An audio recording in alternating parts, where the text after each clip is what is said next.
వెలుగు కనపడగానే ఒక్కసారి అరుణాచలం అంతా మార్మోగిపోతుంది.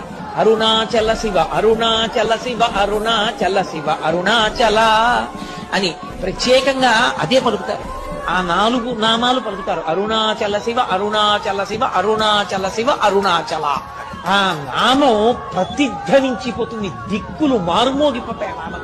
అప్పుడు అక్కడ జ్యోతి వెలిగించగానే ఇంటింటా జ్యోతులు, ఇన్ని జ్యోతులతో అసలు మీరు ఆ అరుణాచల క్షేత్రాన్ని చూస్తే ఎక్కడ చూసినా జ్యోతులు. ఇన్ని లక్షల మంది ఆ జ్యోతి వెలుగుతూ ఉండగా పర్వతం మీద ఆ పౌర్ణమి నాడు ప్రదక్షిణం చేస్తారు. కార్తీక పౌర్ణమి నాడు ప్రదక్షిణం చేయడం అంటే మీరు నడవడానికి ఏమి ఉండదు.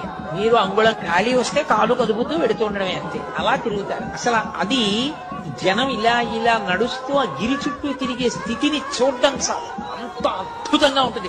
కొండంతా జనంతో నిండిపోతుంది. అంత పెద్ద జ్యోతి